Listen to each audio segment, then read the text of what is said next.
ওকে, হ্যাঁ, বিসমিল্লাহির রহমানির রহিম। আসসালামু আলাইকুম। আশা করি আপনারা সবাই ভালো আছেন। আলহামদুলিল্লাহ, এখন আমি আল্লাহর রহমতে একটু সুস্থ আছি। কাছে দূরে যে যেখান থেকে আমার ভিডিওটি দেখছেন সবাইকে অসংখ্য অসংখ্য ধন্যবাদ। আর প্লিজ সবাই আমাকে একটু সাপোর্ট করবেন, আমার একটু পাশে থাকবেন। তো এই তো আজকের ভিডিওটা তো সকাল থেকেই শুরু করে দিলাম। চিরচেনা লাইফে আবার চলে আসলাম। তো এই তো সকালে নাস্তা রেডি করতেছিলাম। এইদিকে এখানে নিয়েছি হলো পাউরুটি, চা, আর হলো আমরা কালকে বিকালে সেমাই রান্না করেছিলাম। তো কিছুটা সেমাই ছিল, ওইটাও নিয়ে নিলাম যে সকালে খেয়ে ফেললি, না দেখা যায় এটা ফেলে দেওয়া হবে, নষ্ট হয়ে যাবে। তো এই তো আজকে আমাদের সকালে সিম্পল নাস্তা, পাউরুটি, রং চা আর হলো সেমাই।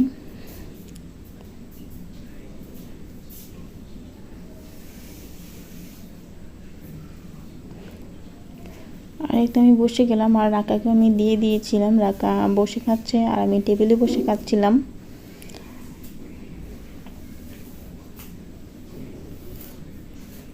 আসলে শরীর অসুস্থতার কারণে না 2 দিনের সংসারের কাজগুলো ঠিকমতো করতে পারিনি। তো চিন্তা করলাম যে আজকে না ভাগ ভাগ করে নিব, যেহেতু অনেক কাজ জমে রয়েছে, সব কিছুই প্রায় ময়লা হয়ে রয়েছে। আসলে আপনি যখন সব কিছু না একটা গৃহিণী রূপে থাকে না, তখন দেখা যায় যে আপনি যদি অসুস্থ থাকেন না, তখন দেখা যায় কাজগুলো জমেই থাকে, যখন ওই পরিবারটা আপনার উপরে ডিপেন্ডেন্ট। তো আমি চিন্তা করছি যে আমি এক এক করেই কাজগুলো সারবো, আর দেখা যাবে যে আমার একসাথে না অনেকগুলো কাজ জমে রয়েছে, আর একদিনে আমি করতে পারবো না। দেখা যায় তাহলে আবার ঠান্ডা লেগে আবার আমার শরীরটা খারাপ হয়ে যাবে।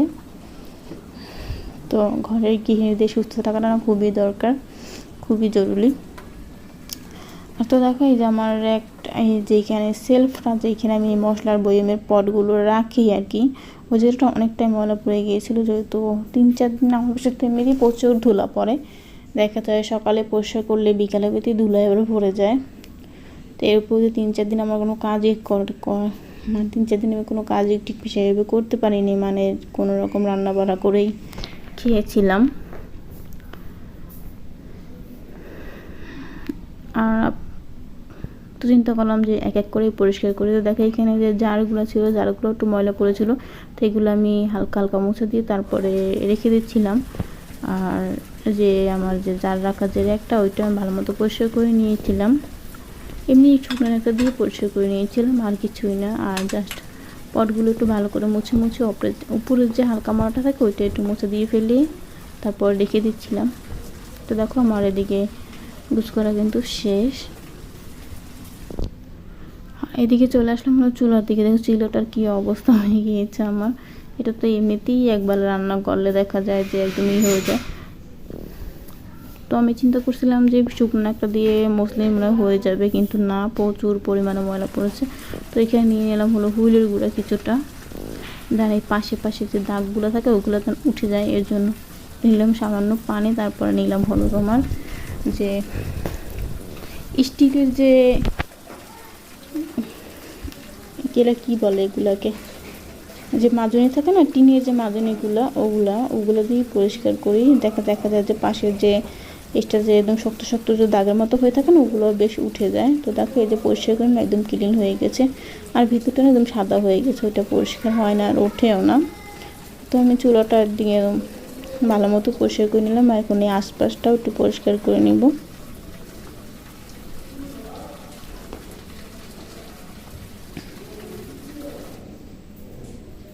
তো আমি পরিষ্কার করা শেষ। আর দেখো আমি এখানে ধুয়ে নিচ্ছিলাম।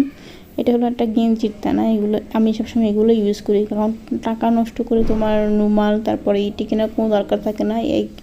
আর এই গেঞ্জি কাপড়গুলো না অনেক দিন ইউজ করা যায়, নষ্ট হয় না। আমার তো দেখা যায় এখন বাসা বাড়িতে প্রায় গেঞ্জিগুলোই পরি, তো এই গেঞ্জিগুলো না নষ্ট হয় না, এগুলো দিয়ে তোমার সব কিছুই করা যায়। আর দেখো চলে আসলাম একটু বাইরের দিকে। দেখো এখানে বৃষ্টি হচ্ছিলো, আজকে সকাল থেকে প্রায় বৃষ্টি। তো যেহেতু বেলকুনিতে আসছিলাম, তো তোমাদের সাথে একটু শেয়ার করে নিলাম যে আজকের আবহাওয়াটা না সত্যিই খুব ভালো। দেখো এটা আমি এখানে শুকা দিয়ে দিলাম, পরে এটা পরিষ্কার করে নেব। তো ঘরের কাজ মোটামুটি করে আমি এখানে রান্নাও বসিয়ে দিলাম। এখানে পাতাকপি ভাজি করব আর হলো পোয়া মাছ ভুনা করব। তো এখানে আমি পোয়া মাছে দিলাম হলো লবণ, আর এখানে দিলাম হলো সামান্য পরিমাণে হলুদের গুঁড়া। এখন বেশ ভালো মতো মাখিয়ে রাখবো, কারণ আমি এটা ভেজে তারপর ভুনা করব। তো এই পিঠে না ভালো মতোই মানে মশলাটা মাখিয়ে নিচ্ছি। আর ভাজিটা হলো রাখার জন্য, যেহেতু রাখা মাছ খাবে না, মাছ খায় না ও আর কি, তো রাখার জন্যই নিয়ে নিয়েছিলাম ভাজিটা। রাখাবালি ভাজি ওটা খুব পছন্দ করে। আর এখানে পেঁয়াজ নিয়েছিলাম, পেঁয়াজ ঠিক করবো। তো এদিকে আমার ভাজি রান্না করা কমপ্লিট। এখন এটাকে তুলে নেবো আর ফ্রাই প্যানটা দিয়ে দেবো মাছ ভাজার জন্য। এদিকে আমি পাতাকপি ভাজিটা তুলে নিচ্ছিলাম।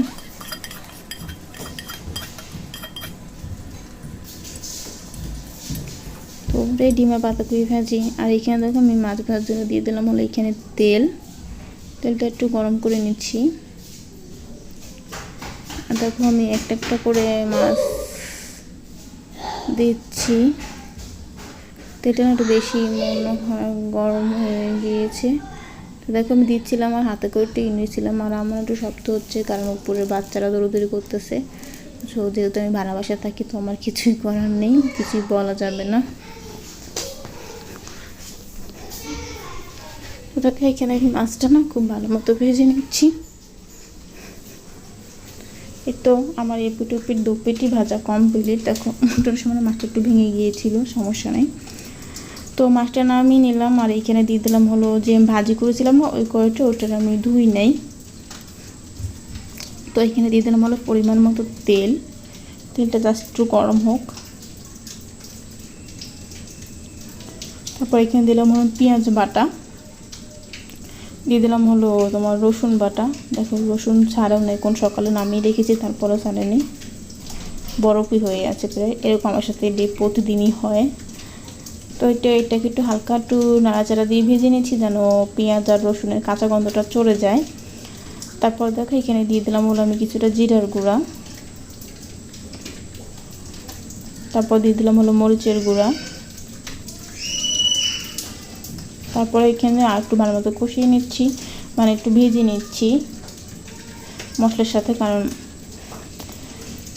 তারপর এখানে দিয়ে দিলাম সামান্য পরিমাণে পানি, যেন মশলাটা পুড়ে না যায়। তো একটু মিশানোর পরে তারপর আমি দিয়ে দিলাম হলো এখানে তোমার হলুদের গুঁড়া। তো এখন এই মশলাটাকে বেশ ভালো মতো কষে নেব। আমি কিন্তু লবণ ইউজ করেছিলাম, সেটা মনে কোনো কারণে স্কিপ হয়ে গিয়েছে। তো এই ভালো মতো মশলাটা কষানোর পরে দেখো মশলা কষানো শেষ। যখন বুঝবে যে মশলা থেকে তেল উঠে এসেছে, তখন বুঝবে যে মশলা কষানো হয়ে গিয়েছে। তোমার তো মশলাটা অলরেডি শেষ। তো এখানে আমি দিয়ে দেবো পানি। বেশ পানিটাকে মশলাটা ভালো মতো একটু মিশিয়ে নিচ্ছে, আর পানিটা একটু গরম হয়ে যায়। আর এই দেখো মেরে দিলাম হলো মাছগুলো। অনেক সময় মাছ না এরকম করেই ভুনা করি, পোয়া মাছ। আর এইখানে যদি টমেটো তার বেশি ভালো হতো, যেহেতু আমার টমেটো নেই, মানে এখন অনেক দাম টমেটোর, আমার পক্ষে না ওটা কেনা সম্ভব না। তো এই জন্য আমি টমেটো ছাড়াইনি। আর দেখো আমার ছিল কিছু ধনিয়া পাতা, বিলাতি, তো আমি ওইটাই বরফ হয়ে গেছে, ওইটাই দিয়ে দিয়েছি, আমার এতেই চলে যাবে। তখন ঢাকনা দিয়ে দিলাম। আর তো দেখো আমার রেডি। তোমরা চাইলে আরও মাখা করতে পারো। আমার বাসায় এত মাখা খায় না মাছ, আমি এরকমই রাখি ভুনা, যার টেস্ট অনুযায়ী সে করবে। দেখ কালারটা কত সুন্দর আসছে। আর এই তো আমি চলে আসলাম হলো খাবার খেতে। দেখো যেমন পাতাকপি ভাজি আর হলো মাছ ভুনা, অনেক অনেক মজা। তো আশা করি তোমাদের না আজকের ভিডিওটা ভালো লাগবে। আর প্লিজ একটু আমাকে সাপোর্ট করো, তোমাদের সবার কাছে আমার একটা রিকোয়েস্ট। আর ভিডিওটা না সম্পূর্ণ পর্যন্ত দেখো। তো আজকের মতো না ভিডিওটা আমার এই পর্যন্তই। আল্লাহ হাফেজ, সবাই ভালো থেকো।